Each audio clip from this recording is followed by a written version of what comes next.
नरेंद्र मोदी को एक्शन लेना है, एकदम एक्शन लेना है और पूरा का पूरा विपक्ष उनके साथ खड़ा है। जिन लोगों ने ये किया है, दे हैव टू पे द प्राइस फॉर दिस। जो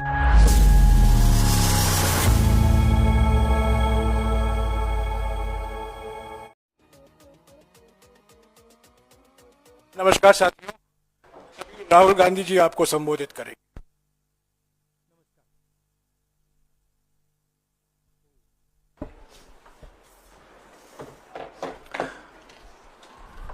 पार्लियामेंट में हमने कहा था कि कास्ट सेंसस को हम करवा के छोड़ेंगे और हमने ये भी कहा था कि 50% की जो कैप है, जो आर्टिफिशियल दीवार लगा रखी है, उसको भी हम तोड़ के हटाएंगे। पता नहीं क्या हुआ, सडनली 11 साल बाद नरेंद्र मोदी जी कहते थे कि सिर्फ 4 जाते हैं, सडनली कास्ट सेंसस का अनाउंसमेंट किया।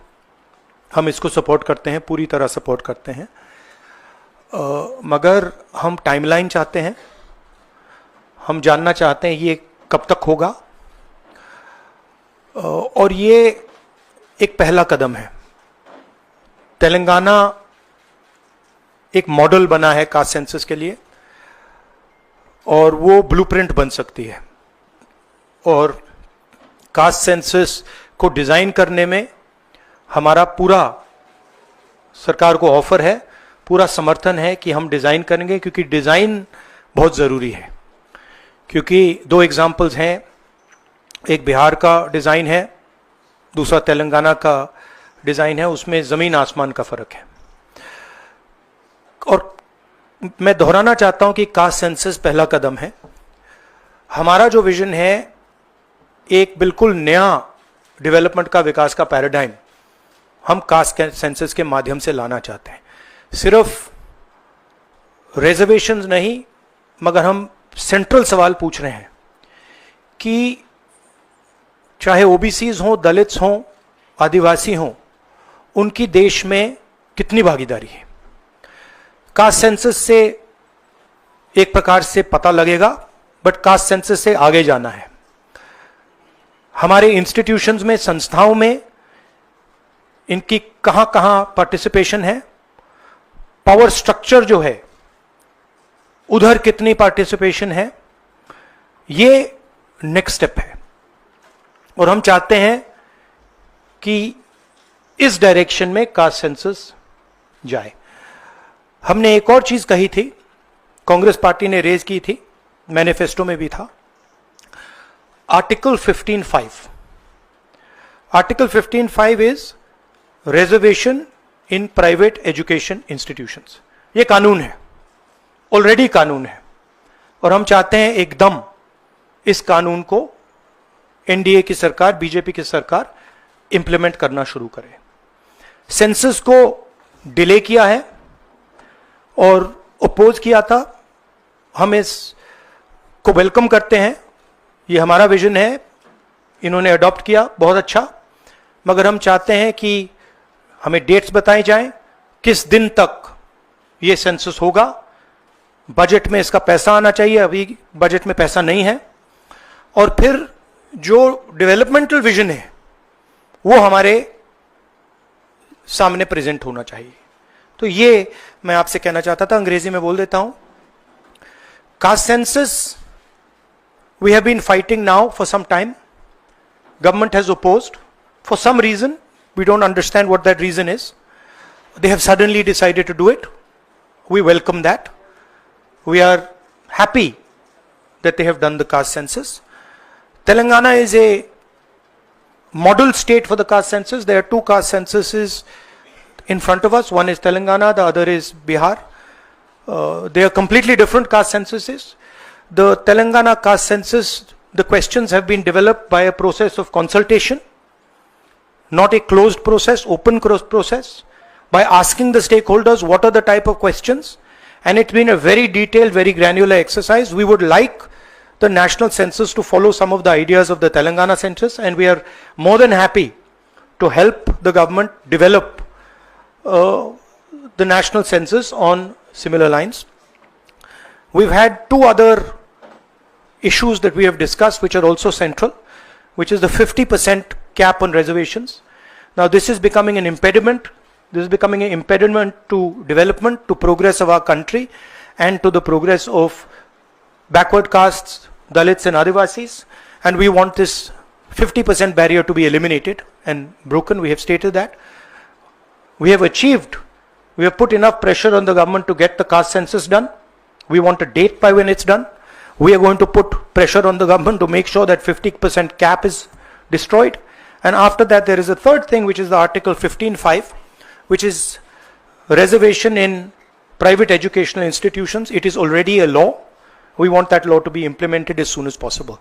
So that is broadly the structure. We see the caste census as a new paradigm of development, and we want to go beyond the caste census. We want to understand what is the participation of 90% of our population in the power structure of our country. Where are they participating effectively, and where are they not participating? And we want to give them participation and access to power.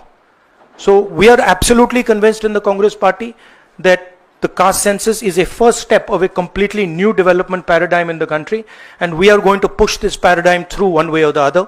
It doesn't matter what the BJP thinks. We have shown that we can pressure the BJP into doing the caste census.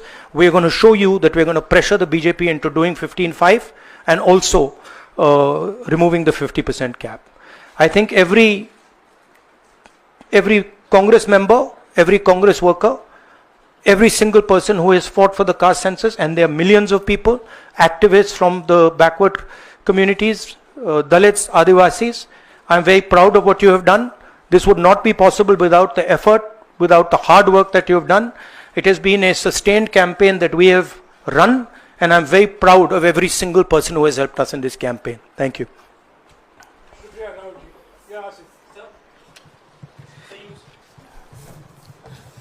So you said that the government was opposed to this and suddenly decided to take this step. Do you think that this decision has been taken in light of the upcoming Bihar polls? No, I don't think so. I don't think that's why this decision has been taken in a hurry.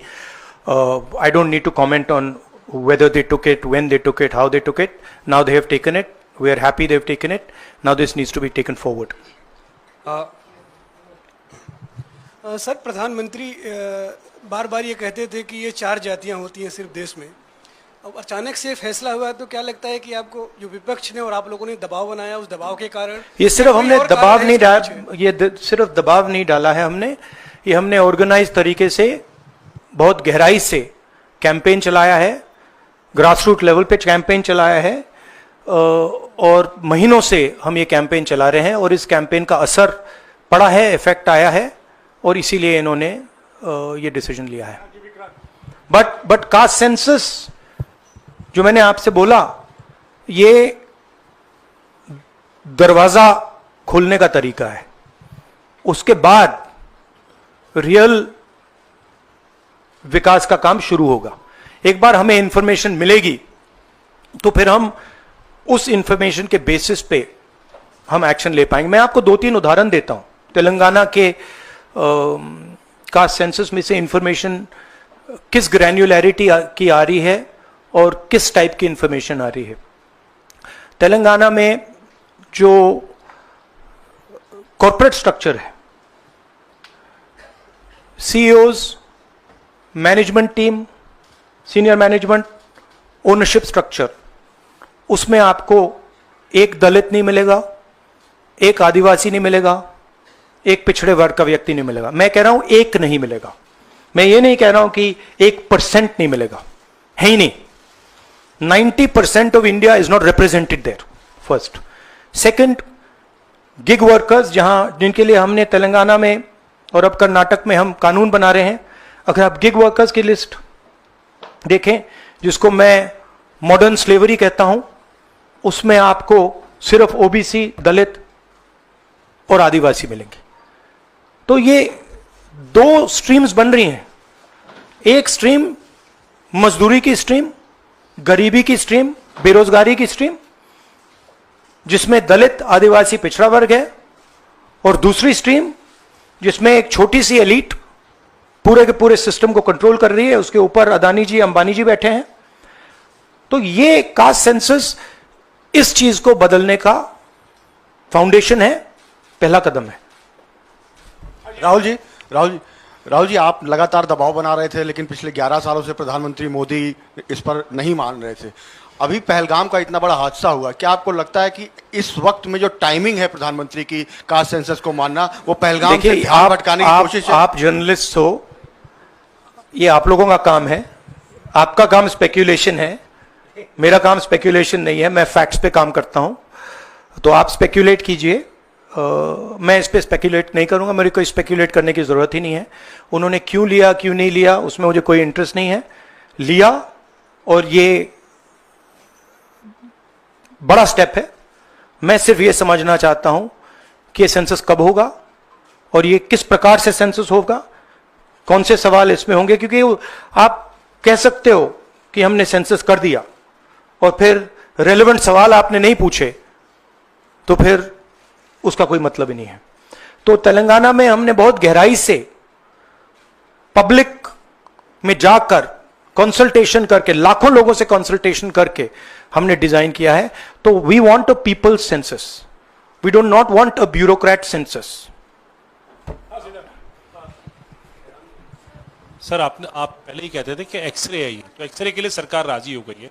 किस तरीके से x ray हो? आप बार बार Telangana model की बात कर रहे हैं, तो क्या तेलंगाना मॉडल अडॉप्ट होना चाहिए? किस तरीके से होना नहीं, चाहिए? देखिए, तेलंगाना मॉडल में 2-3 प्रिंसिपल्स हैं। पहला प्रिंसिपल है कि बंद कमरे में 5-10 ब्यूरोक्रेट्स ने उसको नहीं डिजाइन किया, ठीक है? क्योंकि फ्रैंकली बोलूं तो जिन कम्युनिटीज की हम मदद करने की कोशिश कर रहे हैं, उनकी होल्ड ब्यूरोक्रेसी में है ही नहीं। तो हम चाहते हैं मैस सेंसस, ओपन टेक्नोलॉजी का सेंसस, जहां हम स्टेक होल्डर से पूछें आपको एक्चुअली डिजाइन में आपकी क्या राय है, आप डिजाइन के बारे में क्या सोचते हैं। यह तेलंगाना का first principle. Second principle Telangana में कि we have set up a expert group who is now going to study all the data and is going to present to the government of Telangana a vision based on caste census. So that is the second step. And third step, as you are already aware, Telangana has demolished that wall of 50%, right? And also the 15.5, Article 15.5 जो मैंने mention किया है।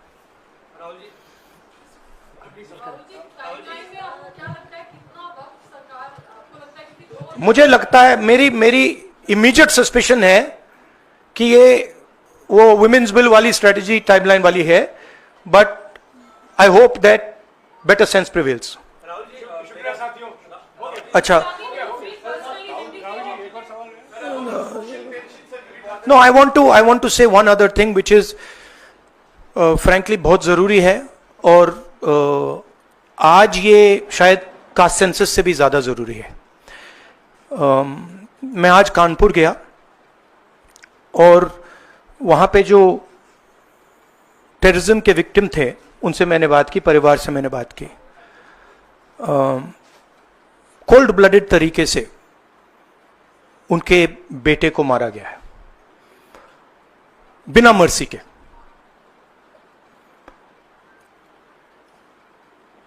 और 28 लोगों को ऐसे मारा गया है, बहुत सारे लोग घायल हुए हैं।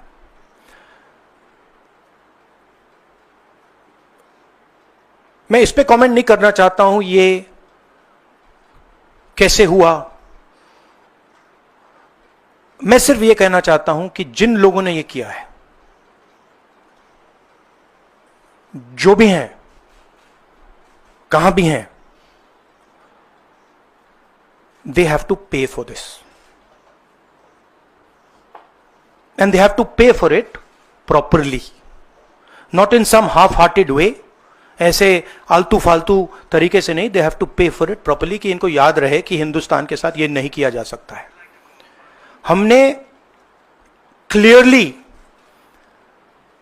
ऑपोजिशन की और सरकार की मीटिंग में क्लियर हमने लाइन दी है. यूनानिमस लाइन कि जो हुआ है एक्सेप्टेबल नहीं है. और पूरा का पूरा ऑपोजिशन 100% सपोर्ट सरकार को देगा और दे रहा है. नरेंद्र मोदी को एक्शन लेना है. एकदम एक्शन लेना है. और पूरा का पूरा विपक्ष उनके साथ खड़ा है.